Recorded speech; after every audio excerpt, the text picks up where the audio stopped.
Notre menu de regard croisé de ce jour, nous évoquons le Niger. On va parler de cette surfacturation à l'armée, la justice qui va ouvrir une enquête sur le sujet. Nous parlerons aussi toujours de la maladie à coronavirus à Cotonou, la ruée vers les masques qui sont devenus désormais obligatoires partout. Et puis nos deux derniers sujets, ce sera le Togo. Toujours dans le cadre du Covid-19, un processus d'octroi des fonds d'aide sociale a été enclenché depuis ce mercredi. Nous parlerons aussi des projets de budget des maires, projets de budget rejetés par le ministre de l'administration territoriale. Pour évoquer ces sujets ce soir avec moi sur le plateau, Constant Lemou. Constant Lemou, vous êtes analyste politique. Bonsoir. Bonsoir Samuel, bonsoir à tous ceux qui nous suivent actuellement à ce numéro d'info. Et Jérôme Sossou, directeur de publication du Triangle des Âgeux. Bonsoir Jérôme. Oui, bonsoir Samuel, ça fait un moment. Vraiment. Bonsoir chez grand frère et bonsoir à toutes les téléspectatrices et téléspectateurs. Merci. On commence avec le premier sujet. Nous nous intéressons au Niger. Pas moins de 177 dossiers concernant des irrégularités présumées dans la gestion des ressources allouées à l'armée nigérienne viennent d'être remis à la justice. C'est ce qu'a annoncé le procureur de la République, Chaibou Samna, précisant qu'une enquête sera ouverte à cet effet. C'est ce qu'on a appris mercredi auprès de sources judiciaires à Niamey. Pour rappel, un audit mené au ministère de la Défense sur instruction du président nigérien Mamadou Issoufou sur l'utilisation faite des ressources allouées aux forces de défense et de sécurité du pays a révélé février dernier plusieurs irrégularités. Constant Lemou, il était temps que la justice se saisisse de cette affaire abracadabrantesque. Oui, Samuel, je pense que cette affaire qui se révèle est d'une gravité extrême puisqu'elle engage la sécurité nationale, donc la sécurité de l'ensemble des citoyens nigériens, mais aussi la sécurité des hommes et des femmes de toute la région menacée par le terrorisme. Ce montant très élevé de 500 milliards de francs CFA sur 3 ans pratiquement, 2017, 2018 et 2019, c'est une somme très importante et les dossiers montrent que ces sommes ont été détournées au moment où le Niger avait besoin justement des équipements militaires pour que l'armée nigérienne puisse faire face aux attaques terroristes. Il nous en souvient les défaites régulières subies par les militaires nigériens face aux rebelles, ou du moins aux djihadistes qui ont régulièrement fait des incursions sur le territoire nigérien. Mais cela scandalise tout le monde parce qu'on ne peut pas imaginer qu'au moment où le pays est exposé à cette nébuleuse, que des responsables militaires à quelque niveau qui se trouvent se permettent de détourner les fonds destinés à leur équipement. Autrement dit, ils ont sous-estimé leur propre vie, ils ont sous-estimé la vie de la nation nigérienne, ils ont mis le goût de l'argent au-dessus de toute autre considération. Ce qui est surprenant, les militaires, d'une manière générale, sont considérés comme des gens intègres. Mais si c'est au niveau de l'armée qu'on découvre ce scandale financier, cela amène à remettre en cause la vision que nous avons de nos armées. L'armée nigérienne vient de donner un très mauvais exemple. Je pense qu'il y a lieu que la justice se saisisse réellement de ce dossier et que les enquêtes aillent jusqu'au bout. Nous, on a mené plusieurs débats sur cette question de sécurité, cette question de préparation de l'armée nigérienne à faire face aux djihadistes. Nous avons posé le problème des équipements, mais personne ne savait que des financements étaient régulièrement détournés au lieu d'équiper et préparer les forces armées nigériennes à faire face à la rébellion. Alors, Jérôme Sossou, c'est quand même assez scandaleux d'apprendre que dans un pays où les terroristes ont fait des centaines de morts dans les rangs de l'armée, qu'un certain nombre d'officiers se permettent de détourner le financement destiné aux équipements. Oui, naturellement. Moi, j'étais tellement étonné Et lorsque j'ai découvert le dossier, on parle de 177 dossiers minutieusement étudiés par le rapport d'audit. Et puis, au moment même où on parlait de plus de 200 morts, 200 militaires morts dans les attaques de djihadistes, on se permet quand même de dilapider des fonds. On fait des surfacturations, on fait des livraisons non effectuées. Parfois même des livraisons défectueuses. C'est vraiment dommage. C'est vraiment dommage si des gens abandonnent l'intérêt national au profit de l'intérêt particulier. Moi, je crois que, comme l'a dit le grand frère, on a toujours considéré celui qui a été ou celui qui est un soldat militaire, policier, on les considère toujours comme des gens de bonne moralité. On les considère que ce sont des gens qui respectent la chose publique.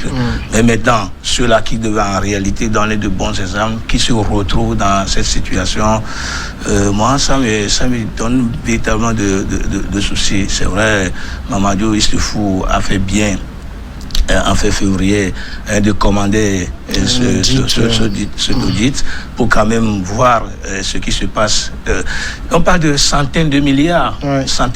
S'il n'y a pas ces attaques de djihadistes, on pourrait quand même utiliser cet argent pour la population. Au moment où même on parle de la famine, on parle de la misère ambiante dans ce pays, puis des gens se permettent de faire des choses comme ça, c'est dommageable. Moi, je me dis que cet exemple de Mamadou Issoufou devait quand même se répercuter sur les autres pays de l'Afrique. On ne sait jamais, parce que peut-être, dans les autres pays, on le fait. Mais comme on a toujours l'impression que ceux-là qui dirigent les armées sont des personnes de bonne moralité, on ne pense pas à elles. Maintenant que les hommes, la chose vient d'être découverte au niveau du Niger, je crois que ça serait aussi bien qu'on essaie ça dans les autres armées pour voir réellement si tout ce qu'on débloque, pour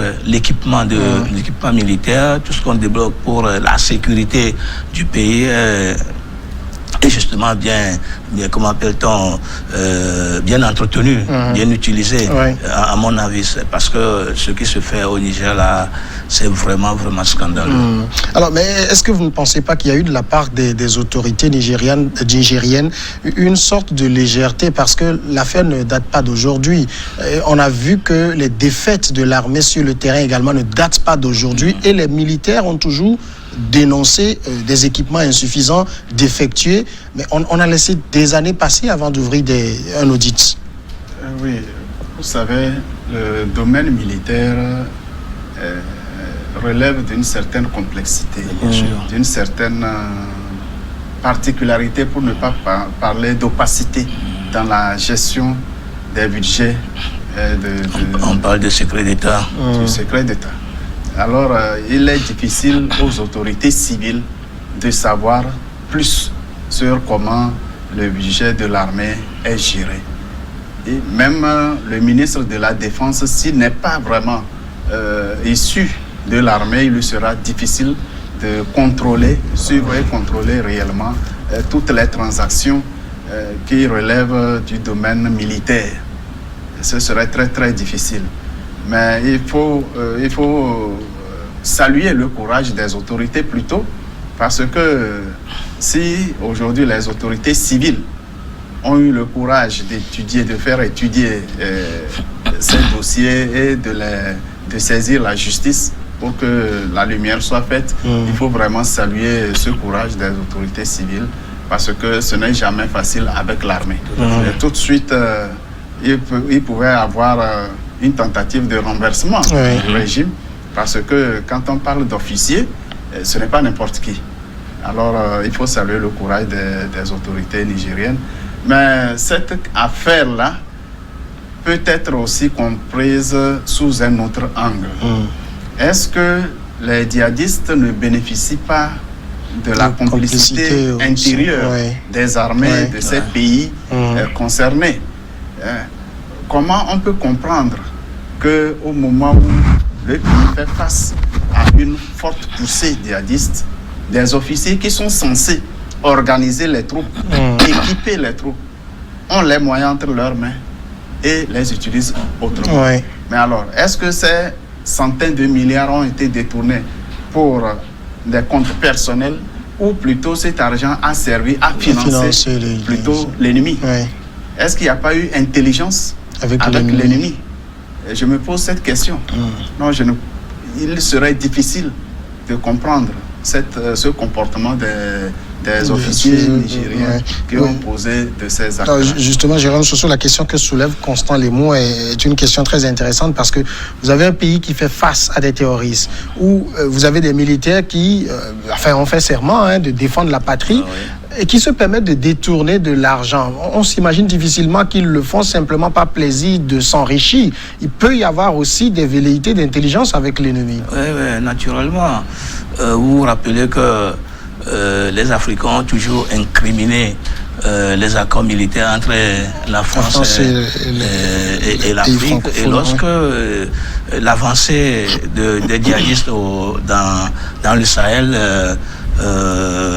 se fait sentir grandissement, tout le monde criait où se trouve l'armée française, se trouve l'accord militaire entre la France et puis les pays africains. C'est maintenant qu'on découvre qu'en réalité, la France peut-être faisait ce qu'elle pouvait faire et que c'est peut-être l'Africain ou bien l'armée africaine même qui, en tout cas, je n'en sais rien du tout, mais qui peut-être appuie l'ennemi à plutôt détruire son pays. Moi, je ne sais pas pour quel intérêt on pouvait quand même faire ce genre de choses. Je ne sais pas si on le fait pour profiter à destituer les institutions de la République. Je ne sais pas, parce que ça ne se comprend pas du tout que des djihadistes, des attaques qui viennent, des attaques des terroristes, on tue vos concitoyens. Et vous qui devez en réalité avoir le contrepoids, vous qui devez quand même tenter de repousser cet ennemi, mais l'équipement qui va vous permettre de repousser l'ennemi, vous ne l'achetez pas, vous gardez cet argent, ça ne se comprend pas. De toute façon, quoi qu'on dise, ça semble avoir cette intelligence dont on parle, cette complicité sournoise qui peut-être se déroule entre les officiers et les ennemis, les terroristes. Moi, je dis, le dossier est en cours. Le procureur Samna a dit qu'il va ouvrir bientôt les enquêtes. Donc, on va attendre l'évolution du dossier pour voir réellement qui sont les acteurs, les commanditaires, ou qui sont ces criminels-là qui ont quand même essayé de faire ça, ou s'il y a des complicités ou pas. De toute façon, on va suivre nous aussi le dossier d'une manière pour voir si réellement il n'y a pas cette intelligence-là, s'il n'y a pas cette complicité contre son propre pays. C'est pas du tout quand même bien. Alors ici, on est quand même dans une affaire qui engage, j'allais dire, la haute hiérarchie militaire. Est-ce que pour la justice nigérienne elle-même, il serait facile d'investiguer? À partir du moment où il y a la volonté politique de clarifier ces dossiers, je pense que la justice aura toutes les garanties nécessaires pour le faire. Et puis ces affaires n'éclatent pas n'importe comment. C'est que quelque chose a été un peu déboulonné à un niveau donné. Quelque chose a été déboulonné à un niveau donné du système. Surtout au niveau des transactions, les opérateurs qui livrent les équipements militaires, les financiers. Les 500 milliards de francs CFA, je ne pense pas que ce soit seulement le budget nigérien qui est débloqué ce montant. Sûrement, il y a les partenaires financiers extérieurs qui ont dû apporter du leur. Ensuite, les firmes de production d'équipements militaires aussi on ne sait pas exactement comment la passation des marchés se font. Est-ce qu'il n'y a pas actuellement une guerre entre des firmes concurrentielles ou peut-être le partenaire financier donne par la main droite, peut-être reprend par la main gauche et peut-être encore il y a une troisième main qui voudrait aussi prendre et il y a un système de corruption. N'oubliez pas que dans beaucoup de dossiers sur les budgets dans les pays africains, il y a de ces financements annoncés, mais jamais sur le terrain on ne voit la réalisation parce que le bailleur se prépare au même moment que le processus de déblocage des fonds est lancé. Il y a en même temps un système pour récupérer ces fonds pour d'autres fins. Et là, les bénéficiaires restent toujours dans l'attente et jamais ils ne voient les projets se réaliser. Je pense bien que 500 milliards de francs CFA en 3 ans, c'est énorme. Pour que cette affaire concerne seulement... On parle des affaires antérieures, avant 2015. Bien sûr.